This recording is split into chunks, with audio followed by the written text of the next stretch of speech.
हाय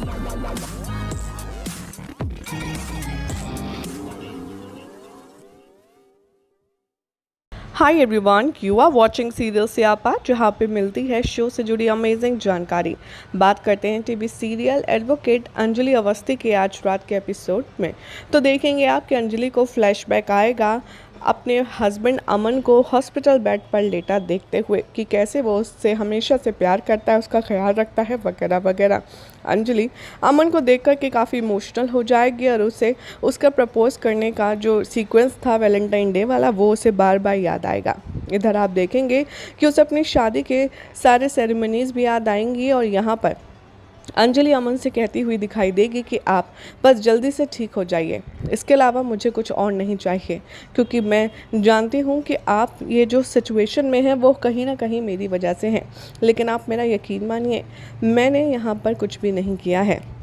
मैं हमेशा सिर्फ़ और सिर्फ आपके साथ अच्छे से रहना चाहती थी, लेकिन जिन लोगों ने आपके साथ ये किया है उन्हें सज़ा तो दिलानी ही होगी और उसके लिए आपका ठीक होना ज़रूरी है।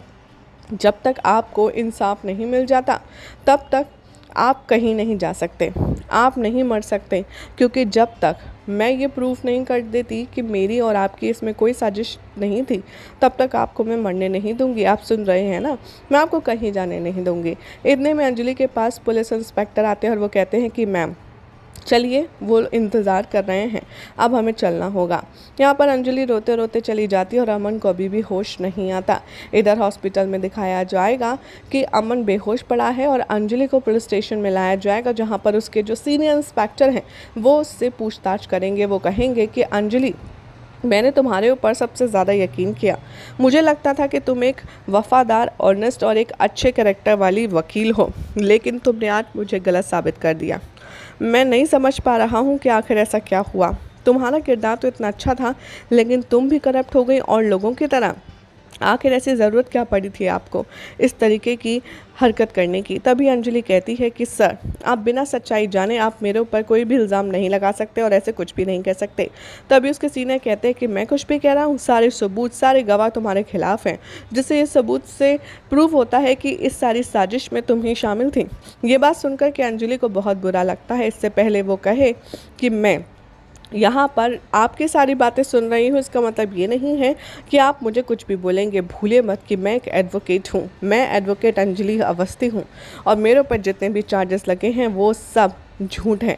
तभी पीछे से आवाज़ आती है कि तू झूठी है और इतने में गिन्नी की एंट्री होती है पुलिस स्टेशन में, जहाँ पर गिन्नी बार बार अंजलि को जलील करती है। वो कहती है कि आज मेरे ससुर खड़े खड़े रो रहे हैं, मेरा देवर ज़िंदगी और मौत की लड़ाई लड़ रहा है हॉस्पिटल में, सभी घर वाले उसके लिए परेशान हैं, आंसू बहा रहे हैं। तू जानती है ना तूने क्या किया है, तेरी वजह से जो हुआ है।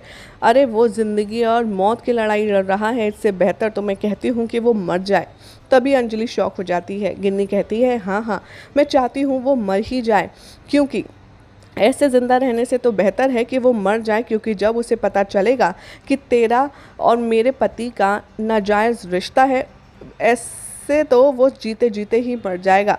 तो बेटर है कि वो मर ही जाए, क्योंकि जो तेरा हुलिया है, जो इस भोली शक्ल के पीछे तेरा किरदार है, वो अमन ने अब तक नहीं देखा है, इसलिए इससे बेहतर है कि वो मर ही जाए। अंजलि ये सुनकर के काफ़ी ज़्यादा शॉक में है। इधर राघव सिंह राजपूत की एंट्री होती है। वो कहता है कि तुम्हारी हिम्मत कैसे हुई मेरे मासूम बेटे को अपना शिकार बनाने की। वो कहता है कि मुझे तो लगता था कि हमेशा से तुम्हारे इस भोलेपन के पीछे मेरा बेटा यूं ही भाग रहा है, लेकिन अब मुझे समझ आया कि तुम कितनी शातिर हो अंजलि अवस्थी। इस भोले चेहरे के पीछे का जो असली किरदार है वो अब सबके सामने आएगा और मैं तुम्हारा ये झूठा मुखौटा नोच डालूंगा। मैं पूरे मीडिया, सोशल मीडिया में तुम्हारी असली औकात दिखाऊंगा, सबको बताऊंगा कि तुम आखिर चीज़ क्या हो। तुमने मेरे बेटे के बारे में एक बार भी नहीं सोचा। बोलो अंजलि, तुमने ऐसा क्यों किया? मैं जवाब जानना चाहता हूँ। अमन इतना भोला है, मेरे भोले भाले मासूम बेटे को फंसाने की कोशिश तुमने आखिर क्यों की? क्यों फंसाया तुमने मेरे बेटे को? अंजलि, तुम्हें जवाब देना ही होगा। अंजलि कहती है मैंने कुछ भी नहीं किया है और मेरे ऊपर आप लोग फिजूल इल्ज़ाम लगा रहे हैं। जिसे सुनकर गिन्नी और वहाँ पर मौजूद अमन की सारी बहनें अंजलि के खिलाफ़ हो जाती हैं और वो कहती हैं कि हमें तो लगता था कि आप अच्छी हैं, लेकिन सच में तो आप काव्या से भी बदतर हैं। जी हाँ, काव्या से भी घटिया हैं आप, हमें कभी नहीं लगा था। कि आप हमारे साथ ऐसा करेंगे, लेकिन अब जब आपने ये कर लिया है तो हम इस बात को अच्छे से जानते हैं कि हमारे भाई आज जिस भी सिचुएशन में उसके ज़िम्मेदार सिर्फ़ और सिर्फ आप हैं मैडम अंजलि। ये बात सुनकर के काफ़ी ज़्यादा उदास हो जाती है अंजलि और वो सबसे कहती है मेरा यकीन कीजिए, मैंने कुछ भी नहीं किया है। ये बात सुनकर के राघव सिंह राजपूत और भड़कता है। वो कहता है मैं तुम्हें जेल की सलाखों के पीछे ही पहुंचा कर के दम लूँगा और जो तुमने गुनाह किया है उसकी सज़ा तुम्हें मैं दिलाऊंगा। क्या हुआ, तुम कोर्ट में तो बहुत दहाड़ती थी, अब तुम्हारी आवाज़ कहाँ गई। ऐसी बहुत ज़्यादा जलीलियत की बातें यहाँ पर करने वाले हैं राघव सिंह राजपूत। उसके बाद वो कहने वाले हैं सबसे कि चलो तुम लोग। गिन्नी कहती है कि रुक जाइए पापा, मैं आती हूँ थोड़ी देर में। तभी वो अंजलि को और ज़्यादा जलील करती है। ये सारी बातें सुनकर के कहता है राघव कि मैं चाहूँ तो तुम्हारा बार काउंसिल लाइसेंस भी जब्त करा सकता हूँ, जिसके बाद तुम्हारा करियर ही नहीं पूरी ज़िंदगी ख़त्म हो जाएगी। अंजलि कहती है गिन्नी से कि दीदी आप मेरी बात का यकीन कीजिए, मैंने कुछ नहीं किया, बल्कि मैं तो सिर्फ यहाँ पर उनकी मदद करना चाहती थी। जिस वक्त मेरे ऊपर हमला हुआ अमन जी बीच में आ गए और मुझे बचाने के चक्कर में उनके चोट लग गई, इसमें मैंने क्या किया है। तभी गिन्नी कहती है चुप रहे तू। तभी वहाँ पर सभी लोग कहते हैं कि आप झूठ बोल रही हैं, हमने देखा है यहाँ पर उन सारे गुंडों ने खुद उगला है अपने मुंह से आपका नाम और मौके वारदात पर आप शामिल थी। यहाँ पर सारी बकवास सुनकर के अंजलि चैलेंज करती है और वो कहती है कि ठीक है, आप लोगों को उन गुंडों की बातों पर यकीन है ना, आप वही सच समझती हैं। तब एक एक करके सब बताते हैं कि हाँ उस गुंडे ने नीली शर्ट पहनी थी, ये ऐसा था वैसा था और उसने अंजलि आपका नाम लिया है। और गिन्नी भी कहती है कि हम अच्छे से जानते हैं कि तूने और मेरे पति ने मिलकर के ये कांड करवाया है ताकि तुम दोनों यहाँ पर अच्छे से अपने ज़िंदगी को बिता पाओ। और तुम दोनों प्यार करते थे तो तुमने अमन के साथ प्यार का नाटक क्यों किया। अंजलि चैलेंज करती है कि ठीक है, जो सच है वो सबके सामने निकल कर ज़रूर आएगा और मैं आप लोगों से ये वादा करती हूँ कि मैं गुनहगार नहीं हूँ और ये बात मैं साबित करके रहूँगी कि मैं निर्दोष हूँ। तभी सभी लोग वहाँ से चले जाते हैं। लास्ट में पद्मा बचती है। अंजलि पद्मा के पास जाती है और कहती है कि पद्मा तुम तो यहाँ पर मुझे गलत नहीं समझ रही ना, मैंने तो तुम्हारा साथ हर एक सिचुएशन में थाम कर रखा है। तुम तो जानती हो ना कि मैं गलत नहीं हूँ, ना मैंने कुछ गलत किया है, या तुम भी लोगों की तरह मुझ पर शक कर रही हो। पद्मा यहाँ से जा रही होती है और कहती है कि मैं जानती हूँ आपकी मदद कौन कर सकता है, आपको किसी की ज़रूरत है।